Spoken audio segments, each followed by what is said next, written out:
Welcome, my friends. Day 20. Okay. 2/3 of the way through the month. Video every day. It's crazy. I got a big show this Saturday, which you're also coming to. But today, I gotta do some press. I'm gonna go do a radio interview. You wanna see some magic? We're gonna do some magic today, okay? It's a radio interview. That means no cameras. But also, since it's radio, I'm gonna wear a suit and tie. Just because. I never wear a suit and tie on stage, so I'm gonna wear a suit and tie here. Why not, right? Just see what they do. I'm just gonna overdress this radio interview. It'd be great. Looking pretty good. Wes. Ooh, maybe. Yeah, Wes. That's hot. Okay, yep. Let's do that. Yeah, Wes. Give me more. Give me Wes. Okay, suit it up. Let's go do some magic for some radio people. Overdress, underdeliver. That's my motto.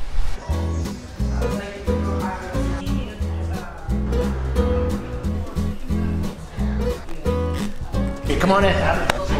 This doesn't matter. Absolutely. Go ahead. I'll send you an audio link as well. Yeah, so, great. because we probably podcast as well. Yeah, thanks. Okay, this is Wes. Hey, how's it going? Hey, Wes, how are you? How's it going?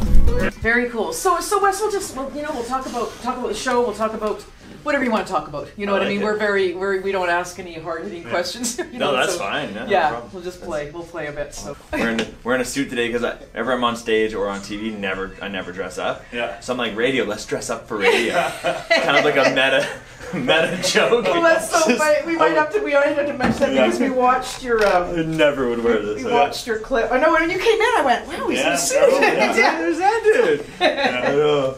So we'll just finish the song and then jump. We got some time to play, so. Sweet. I have a trick for you guys too if you want. Okay. Cool. It's Phil Phillips with Home on Roundhouse Radio 93 Vancouver. There's a really cool show happening this Saturday night at the Michael J. Fox Theatre. It's called M, The Magic Show. One of the headliners of this show is Wes Barker, comedian, magician. He is in-house. Wes, thank you for hopping in today. Hey, happy to be here. This is awesome. So we'll get to the show, we'll get to you, but I went into psychology today to find out why we love magic. And they got all these theories about magic, why we love it, and they said that research suggests that not only do people believe in magic, it's likely hardwired into our brains. What does that mean? I think it means people trying to understand things, right? Since the beginning of time, people trying to understand things, and it's nice to have that question for you every day. You know what I mean? So you think you have everything figured out, then someone goes, "Oh, they did something that doesn't apply in today. Like that's against physics." And I think people need to feel that all the time. So I think that's probably where that comes from. It does make sense because we love to try and. I don't know, it's just like being stuck with Sudoku. I don't know, it's like we're just dying to figure it out. There's something 100%. passionate about that. But so that would be like the audience side, and I think everyone that I've ever seen that's done magic has been like a nerd kid that likes to do the tricks, right? Like, have you been into magic since you were a kid? I actually I didn't at all. I was 19 when I started doing magic. I was I'm the opposite as any other magician you'll meet. I just had like a really good. I was normal. Like I was in university sports. Like you know what I mean. Like I got into it. You were the guy. I felt like you were just a guy. Wasn't everyone prom king when they got into magic? No, just me. Okay, no, it was just I was so into sports and stuff. But I just got really bored at work one day. And I started doing it, and I thought, hey, I'll meet girls at the bar. It does not work that way. Let me tell everyone. It's I just got into it because I like to obsess over things. But most times, people do it as a way to connect with people, and if they are maybe shy or whatever, and that's how they break out of that. Which I think magic's awesome for that. But for me, I just was like, nope. I like being the center of attention, and here's just another way to do it. And what I love about what you do, and we took a peek at some of your work online, and.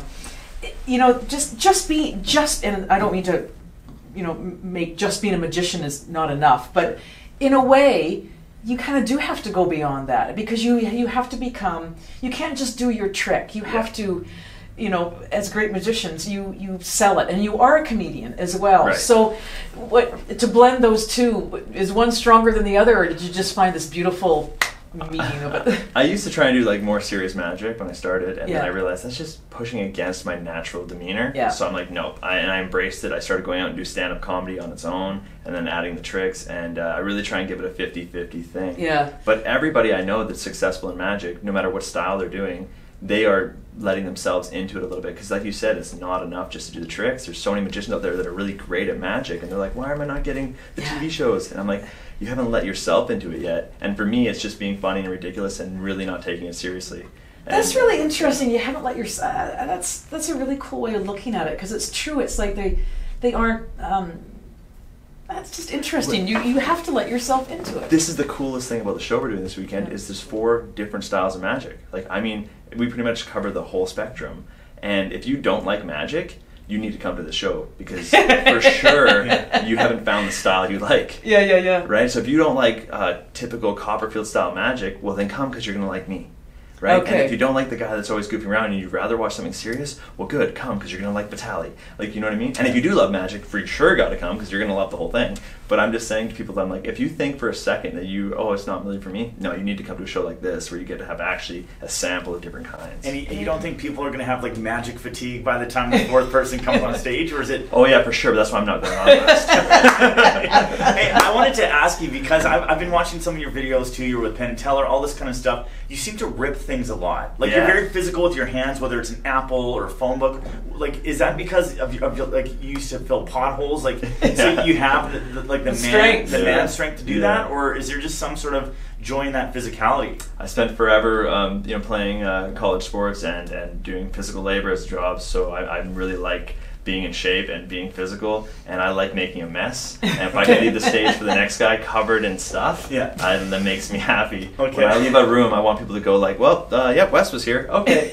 And it just makes me happy to see. And every time you do a TV show, they're like, do you have something bigger? Do you have something bigger? Well, I don't do box illusions. Yeah. So the biggest thing I could think of is, I could rip a phone book in half and throw the pages in the air, and that'll be big, right? Yeah. And I'm like, I do that. Or I just take my clothes off, and they're like, yeah, that's something. That's So I just try to make as much noise as possible with staying in the bounds of being funny and doing tricks, right? So. But as Corey mentioned, you've done some great TV. I mean, and that Penn and Teller Fool Us, which is great, and those two, are masters. And you've done MTV, Wizard Wars, and America's Got Talent. And my sister is a huge fan of America's Got Talent, and I'm always so surprised the acts that really grab that audience, and that's a tough audience, tough judges, tough audience. Are the magic acts, and it's phenomenal how has magic had a resurgence? Did it lay low for a while, because it could be more popular than it is right now? 100%. Magic is way popular right now. Yeah. It's really good. It's really riding a wave, and a lot of it started maybe 10 years ago. Is kind of when I got into it, and that's all due to like Chris Angel. When he had his like Mind Freak show, then all of a sudden like magic's cool again, street magic, okay, and then it just snowballed, and now it's really riding like a high right now. It's crushing every like you said, America's Got Talent, and Penn Teller Fool Us it's really doing well, and all the YouTube channels, like my YouTube channel blew up the last couple of years, went from 6,000 views to 50 million views in like a couple of years. Really? And it's just like, it's all due to that time. We're in a really good time. It's a good time to be a magician right now. Yeah, no kidding. And a comedian too. I think comedy is on a rise right now too. Yeah. So I don't know what it is. People are liking this live sort of shows type thing, I guess. Yeah. And I guess with like social media, or you're seeing your vlog and these huge numbers, you can do it from wherever. But is your end game as a professional, like, do you want tigers in Vegas? Oh yeah, no, I don't. I want to be mauled to death in front of an audience. Yeah, I want to have tigers, but just in a mansion, not on stage. Yeah. No, I like the touring aspect so much. Yeah. So I just try to build an audience. So when I go, no matter what city I go to, I'm just filling bigger and bigger rooms every time. That's for me. That's the end game. For sure, I like seeing the world. So yeah, there is something about. I think that's interesting you say that, because I think Vegas would be just. Let's be honest here. I mean, it would be, how trippy would it be to have a season in Vegas? That'd be crazy. But the people are coming in, but to go into communities and to feel that different space. Yeah. That's very cool. Yeah, there are people like, not everyone can get to Vegas, so but people will go see you if you go to their city, right? And that's a cool thing. Like, man, I can't believe, like, I even do it happens to me now. I'll go to a show in St. John's, Newfoundland, and like, what are you doing here? Like, they can't believe you're there. And you're like, I'm here to see you. Let's do a show. Very cool. And that show again is at the Michael J. Fox Theater this Saturday night. There's 5 magicians coming up. So in the green room, do you guys take a peek at each other's stuff? Oh yeah. Oh yeah. That came out wrong. Right. Oh, and magic too. Yeah, magic too. Magic. Yeah. Oh no, it's the magic community is super. It's very there's a lot of camaraderie, I take it. Yeah, and magicians love to show each other how tricks are done, because really. Oh yeah, like it's nothing's better than being like, oh, look at this. It's like the secrets are more exciting to us than the actual trick almost. So we just like can't. If I show you a trick and it fools you and you're a magician, I can't wait to tell you how it's done because I know that's going to blow your mind on a whole other level. So yeah, we sit around just jamming out nerdy with card tricks for hours. It's pretty crazy. I guess it's like keeping the secrets within the community, so it's okay. It's like a safe space, exactly. right? It's totally safe space. Yeah. I mean, even Penn Teller, like after I opened for them, after I did their TV show, then I went back to Vegas and opened for them, and I get to the green room, and Teller's like, "Hey, what's your favorite trick we do?" And I'm like, "Oh, your red ball trick's my favorite trick." He's like, "Cool," and he grabs a piece of paper, draws out how it's done, and shows me. And I was like, whoa. And he's like, yeah, cool, right? And that's like the highest level, and he's still doing that. And I was like, yeah, man, this guy's the real deal. Hey, you want to see how it's done? Yeah, I know. 15 years of wondering, and he just drew it out in 2 seconds. Okay, so I got to ask you before you go, why are you in a suit? You came in a suit. I know, This right? is the nicest outfit I think we've had in the studio ever. I know, it's radio. I'm like, well, they can't see me. I might take my opportunity to dress up. Overdress, under-deliver. That's what I was going for today. Fair enough. I hope I did it. I don't know. We wouldn't know it was you. We were so shocked. We're like, who's the guy in the suit? That actually brings me up with a trick idea I want to do with you guys real quick. It just takes a couple seconds here. You do realize it is radio, honey. Oh, this is perfect. This is perfect. Can you maybe guess for me how much you think this suit cost? I would say it was on sale. Okay, I'd say $350. $350. All right. Where did you buy it? No, I like it. $350 and any cents? Is there any cents? I would say maybe 84 cents. 84 cents. Okay, I'm going to write this down to show you real quick because I actually put my jacket off here because I actually have. Oh man! I actually have the. This cannot be. Well, yeah, I'm not going to strip all the way down. Just the jacket because I don't know if you can see the price tag's actually still on there because I stole it if I'm being honest. I don't know if you can see here on the price tag. $350. No way. Cents. Let's just take out his code and the sale tag with the actual price that I know on it. And the actual what do you call it? The electronic thing. Security tag. Yeah, the security tag. Well, I didn't really buy it, so I just it was on the rack, and I thought, well, they're almost giving them away now. Yeah, that's pretty. Okay. Weird, right? Kind of, yeah. I don't understand. See, no. I'm uncomfortable.